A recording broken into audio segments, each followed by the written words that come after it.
Item ಯಾವುದೇ ಇರಲಿ try ಮಾಡಿ ಆಚಿ ಚಿಕನ್ ಮಸಾಲಾ. ರಾಜ್ಯದ ಹವಾಮಾನದಲ್ಲಿ ಭಾರಿ ಏರುಪೇರಾಗಿದೆ. ಉತ್ತರ ಕರ್ನಾಟಕದಲ್ಲಿ ಕೆಂಡದಂತಹ ಬಿಸಿಲಿದ್ದು ಮುಂದಿನ 24 ಗಂಟೆಗಳ ಹವಾಮಾನ ವರದಿ ಸಿಕ್ಕಿದೆ. ಕರಾವಳಿಯಲ್ಲಿ ಶೆಕೆ, ಉತ್ತರದಲ್ಲಿ 40 ಡಿಗ್ರಿಯಷ್ಟು ತಾಪ ಇರಲಿದ್ದು ಬೆಂಗಳೂರು ದಕ್ಷಿಣದ ಜಿಲ್ಲೆಗಳಲ್ಲಿ ಮಳೆಯಾಗುವಂತಹ ನಿರೀಕ್ಷೆ ಇದೆ. ಕಲಬುರಗಿ, ರಾಯಚೂರಿನಲ್ಲಿ 38 to 40 ಡಿಗ್ರಿ ಸೆಲ್ಸಿಯಸ್ ತಾಪಮಾನ ಇರಲಿದೆ. ಇವತ್ತಿನ ಹವಾಮಾನ ವರದಿ ಏನು ಹೇಳುತ್ತೆ ಅನ್ನೋದನ್ನ ನೋಡ್ತಾ ಹೋಗೋದಾದ್ರೆ, ವರುಣನ ಆಗಮನಕ್ಕೆ ಈಗ ಬೆಂಗಳೂರು ಸಜ್ಜಾಗಿದೆ. ಮುಂದಿನ 24 ಗಂಟೆಗಳಲ್ಲಿ ಕರ್ನಾಟಕದ ಹವಾಮಾನದಲ್ಲಿ ಭಾರಿ ವ್ಯತ್ಯಯ ಆಗುತ್ತೆ. ಬೆಂಗಳೂರು, ಮೈಸೂರು ಸೇರಿದಂತೆ ದಕ್ಷಿಣದ ಜಿಲ್ಲೆಗಳಲ್ಲಿ ಸಂಜೆ ಮಳೆಯ ನಿರೀಕ್ಷೆ ಇದ್ರೆ, ಕರಾವಳಿಯಲ್ಲಿ ಆರ್ದ್ರತೆ ಹೆಚ್ಚಿ ಶೆಕೆ ಇರಲಿದೆ. ಕಲಬುರಗಿ, ರಾಯಚೂರಿನಲ್ಲಿ 38 to 40 ಡಿಗ್ರಿ ಸೆಲ್ಸಿಯಸ್ ತಾಪಮಾನ ತಲುಪುವ ಸಾಧ್ಯತೆಗಳಿದೆ. ಮಲೆನಾಡು, ಕೊಡಗು ಭಾಗದಲ್ಲಿ ಭಾರಿ ಮಳೆಯ ಮುನ್ಸೂಚನೆ ಇಂದು. ರಾಜ್ಯದಾದ್ಯಂತ ಮಿಶ್ರ ಹವಾಮಾನ ನಿರೀಕ್ಷೆ ಮಾಡಲಾಗಿದೆ. ಮಂಗಳೂರು ಮತ್ತು ಉಡುಪಿ ಭಾಗದಲ್ಲಿ ಆರ್ದ್ರತೆ ಹೆಚ್ಚಿರಲಿದ್ದು ಶೆಕೆಯ ವಾತಾವರಣ ಇರಲಿದೆ.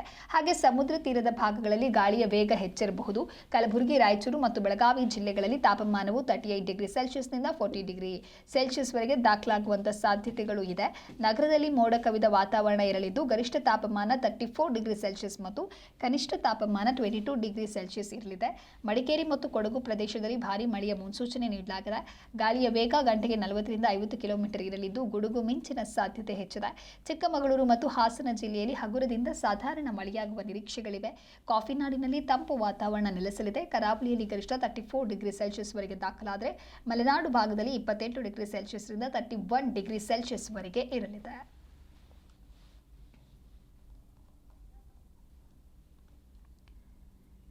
ಇನ್ನು ರಾಜ್ಯದ ಹವಾಮಾನದಲ್ಲಿ ಭಾರಿ ಏರುಪೇರು ಆಗಿರೋದ್ರಿಂದ ಕೆಲವು ಮುಂಜಾಗ್ರತಾ ಕ್ರಮಗಳನ್ನು ಕೂಡ ವಹಿಸಬೇಕಾಗತ್ತೆ.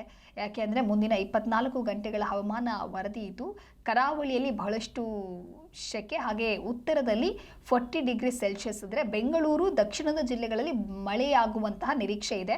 ಕೆಲವು ಕಡೆ ಬಿಸಿಲಿನ ತಾಪಮಾನ ಏರಿಕೆ ಆಗ್ತಾ ಇದ್ರೆ ಇನ್ನೂ ಕೆಲವೆಡೆ ಮಳೆಯಾಗುವಂತಹ ನಿರೀಕ್ಷೆಯೂ ಕೂಡ ಇದೆ. ಹಾಗಾಗಿ ಹವಾಮಾನದಲ್ಲಿ ಬಹಳಷ್ಟು ವ್ಯತ್ಯಯ ಆಗುವುದರಿಂದ ಎಲ್ಲರೂ ಕೂಡ ಅಲರ್ಟ್ ಆಗಿರಬೇಕಾಗತ್ತೆ.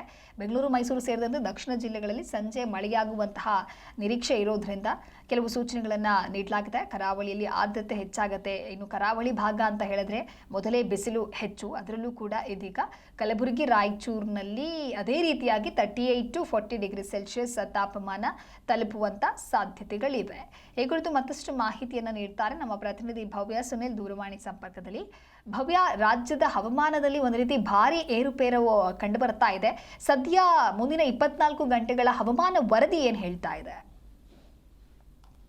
ಸದ್ಯ ಸಿಲಿಕಾನ್ ಸಿಟಿಯಲ್ಲಿ ಮುಂಜಾನೆಯಿಂದ ಕೂಡ ಕೆಲವು ಕಡೆ ಮೋಡ ಕವಿದ ವಾತಾವರಣ ಇರುವಂತದ್ದು.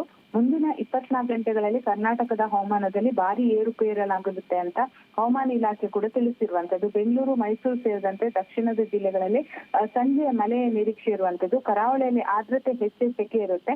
ಅಷ್ಟು ಮಾತ್ರವಲ್ಲದೆ ಕಲಬುರಗಿ, ರಾಯಚೂರಿನಲ್ಲಿ 38 ರಿಂದ 40 ಡಿಗ್ರಿ ಸೆಲ್ಸಿಯಸ್ ತಾಪಮಾನ ತಲುಪುವ ಸಾಧ್ಯತೆ ಕೂಡ ಇರುವಂತದ್ದು. ಹಾಗೆ ಮಲೆನಾಡು, ಕೊಡಗು ಭಾಗದಲ್ಲಿ ಭಾರಿ ಮಳೆಯ ಮುನ್ಸೂಚನೆ ಇದ್ದು ರಾಜ್ಯಾದ್ಯಂತ ಮಿಶ್ರ ಹವಾಮಾನ ನಿರೀಕ್ಷಿಸಲಾಗಿದೆ. ಮಂಗಳೂರು ಹಾಗೆಯೇ ಉಡುಪಿ ಭಾಗಗಳಲ್ಲಿ ಸೆಕೆಯ ವಾತಾವರಣ ಇರುತ್ತೆ. ಹಾಗೇನೆ ಸಮುದ್ರದ ತೀರ ಭಾಗದಲ್ಲಿ ಗಾಳಿಯ ವೇಗ ಹೆಚ್ಚು ಇರುತ್ತೆ.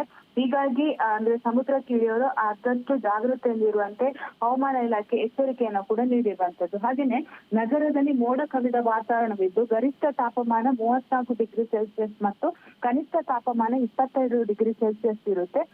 ಸೊ ಗಾಳಿಯ ವೇಗ ಗಂಟೆಗೆ 40 ರಿಂದ 50 ಕಿಲೋಮೀಟರ್ ಇರಲಿದ್ದು ಗುಡುಗು ಮಿಂಚಿನ ಸಾಧ್ಯತೆ ಇರುತ್ತೆ. ಸಿಲಿಕಾನ್ ಸಿಟಿಯಲ್ಲಿ ಮುಂಜಾನೆ ಕೆಲವೊಂದು ಕಡೆಗಳಲ್ಲಿ ಈಗಾಗಲೇ ಮೋಡ ಕವಿದ ವಾತಾವರಣ ಇತ್ತು. ಸೊ ಸಂಜೆ ವೇಳೆಗೆ ಮಳೆ ಆಗುವ ಸಾಧ್ಯತೆ ಕೂಡ ಇರುವಂತದ್ದು. ದಿವ್ಯಾ,